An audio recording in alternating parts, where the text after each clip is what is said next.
क्या होता अगर पृथ्वी पर जमीन न होकर चारों ओर समुद्र होते? या फिर क्या जुपिटर प्लैनेट एक तारे की तरह कभी चमक सकता है? क्या हो अगर मैं आपसे कहूं कि आसमान से सिर्फ ओलों की ही बारिश नहीं होती बल्कि पत्थरों की भी बारिश होती है। इस वीडियो में आप जानने वाले हो ऐसे ही मजेदार फैक्ट्स को, तो इस वीडियो को आखिर तक जरूर देखना। शनि ग्रह को अपने सौर मंडल का ताज कहा जाता है और इस ग्रह की शोभा बढ़ाती हैं इस ग्रह की खूबसूरत रिंग्स।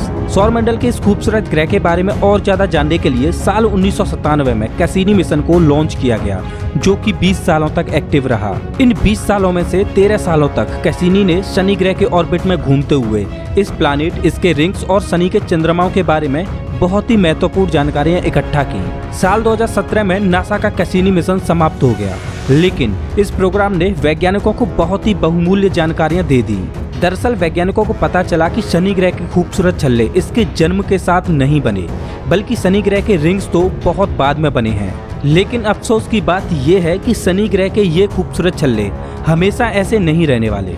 जल्द ही ये रिंग्स खत्म हो जाएंगी, क्योंकि शनि ग्रह की ग्रेविटी रिंग्स में मौजूद मटेरियल को अपनी ओर खींच रही है। हालांकि सैटर्न के रिंग्स को पूरी तरह से खत्म होने में 300 मिलियन सालों का वक्त लगेगा, लेकिन आपको बता दें कि सैटर्न के रिंग्स इससे बहुत पहले ही बिना खत्म हुए ही पृथ्वी से दिखना बंद हो जाएंगे, क्योंकि वैज्ञानिक बताते हैं कि हर 14 सालों में सैटर्न के अक्षीय झुकाव में बदलाव आता है।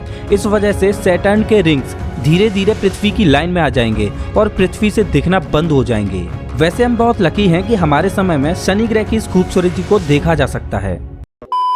जैसा कि आज हम जानते हैं कि सोलर एक्लिप्स के दौरान चांद सूर्य और पृथ्वी के बीच में आ जाता है, जिस वजह से सूर्य ग्रहण लगता है।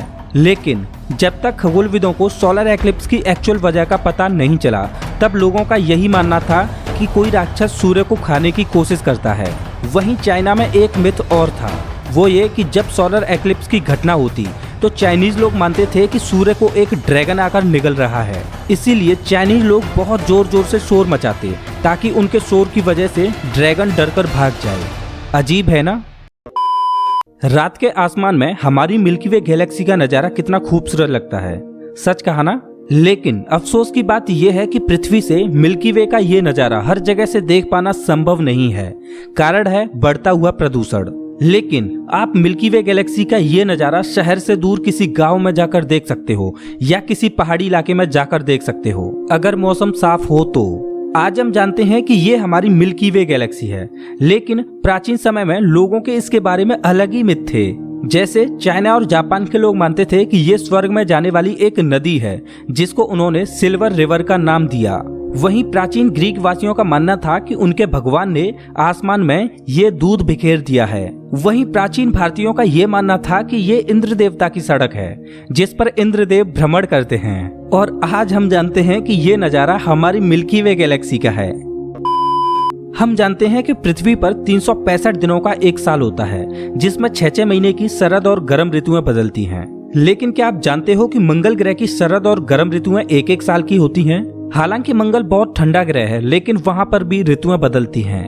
दरअसल मंगल ग्रह का एक साल 687 दिनों का होता है, जो पृथ्वी से लगभग 2 गुने के बराबर है। क्या आपको पता है कि क्या होता अगर पृथ्वी पर जमीन के अलावा हर एक जगह पर पानी ही पानी होता? दरअसल समुद्र में चंद्रमा की वजह से ज्वार भाटा पैदा होते हैं।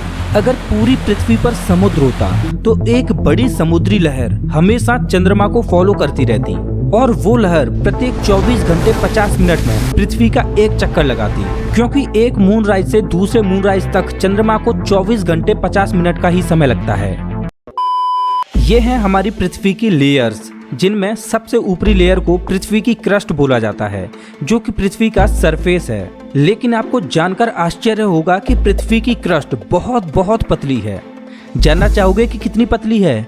मान लो कि हमारी पृथ्वी छोटी होकर एक सेब के आकार की हो जाए, तो जो सेब का छिलका होता है ना, उतनी पतली है हमारी पृथ्वी की क्रस्ट। है ना अमेजिंग?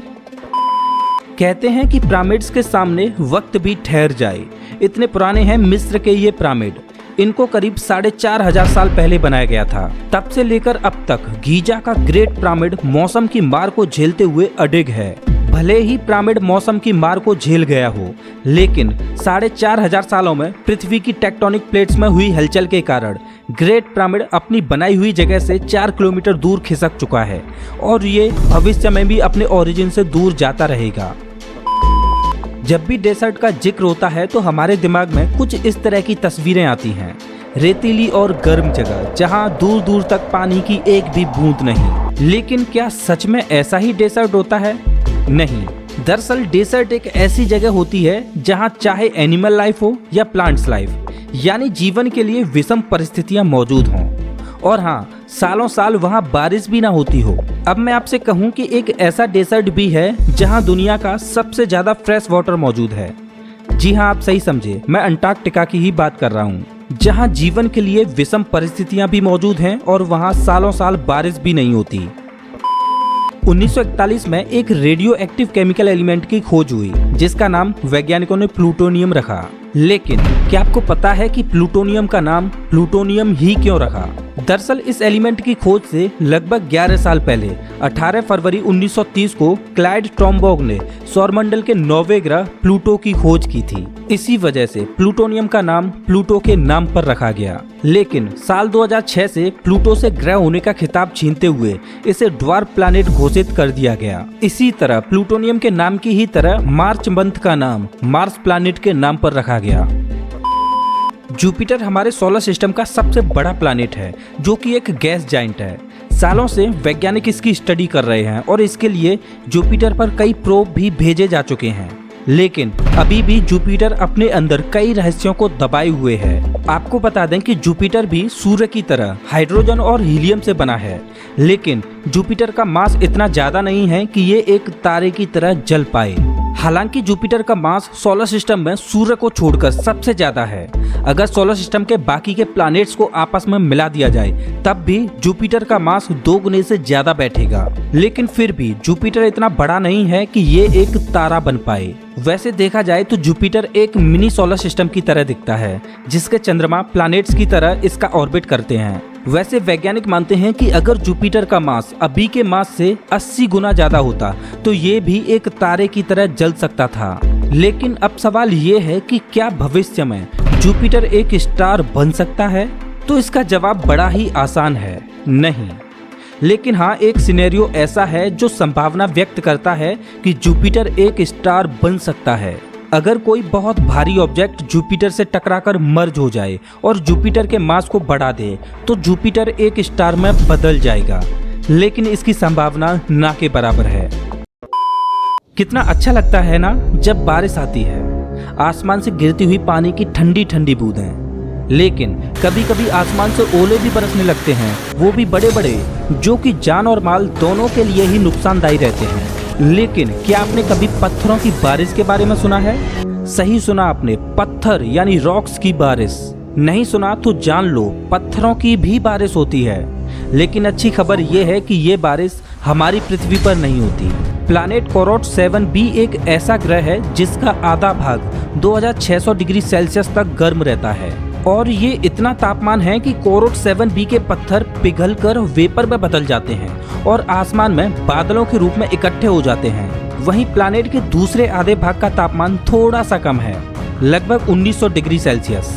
जब गर्म भाग में बने पत्थरों के बादल प्लैनेट के ठंडे भाग में जाते हैं तो संघनन के कारण वेपर ठंडी होती है और मैग्मा की गर्म बारिश होने लगती है। आसमान से बरसता हुआ मैग्मा धीरे धीरे ठोस होने लगता है और सॉलिड रॉक्स में बदल जाता है और सतह पर पत्थरों की बारिश होती है। सच में ये ग्रह बहुत ही खतरनाक है। दोस्तों, इस वीडियो में बस इतना ही। अगर आपको फैक्ट सीरीज का ये वीडियो पसंद आया हो तो इसे लाइक करें और ऐसे ही मजेदार वीडियोज के लिए चैनल को सब्सक्राइब करें, साथ ही बेल आइकन दबाएं।